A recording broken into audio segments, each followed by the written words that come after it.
बिस्मिल्लाहिर्रहमानिर्रहीम।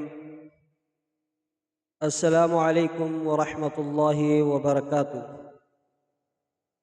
हस्बे मामूलात यौमिया दरस मसाइल में सब खां पहिरियों दर्स आहे मसाइल वज़ू जो।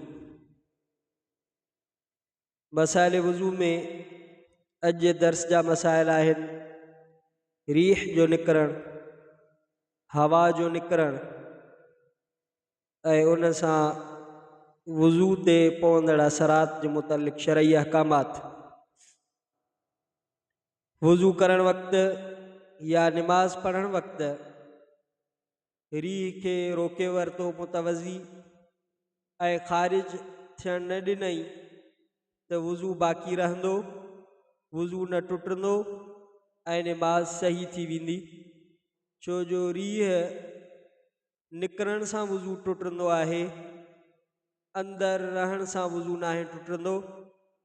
अलबत्ता अहिड़ी हालत में निमाज़ जे अंदरि मुकमल ध्यानु इन रीह जे दबाव ते रहे थो त उन सां निमाज़ जे अंदरि कराहत पैदा थी पए थी। अहिड़ी हालत खां माण्हू निकिरी करे पुरसुकून माहौल जे अंदरि निमाज़ अदा करे। बाक़ी जेसिताणी रीह ख़ारिज नथी थिए तेसिताणी वज़ू बाक़ी रहे थो ऐं वज़ू नथो टुटे। जेकॾहिं रीह निकिरण जो यकीन आहे, अगरचे आवाज़ उन रीह जे निकिरण सां न थियो आहे, बदबू वग़ैरह बि न थी आहे, पर मुतवज़ी खे रीह जे निकिरण जो यकीन आहे त उन सूरत में वज़ू टुटी पवंदो आहे, वज़ू बाक़ी न रहंदो आहे ऐं उन जे लाइ ॿीहर वज़ू करणु ज़रूरी हूंदो ताकी निमाज़ वज़ू जे करण खां पोइ सही अदा थी सघे।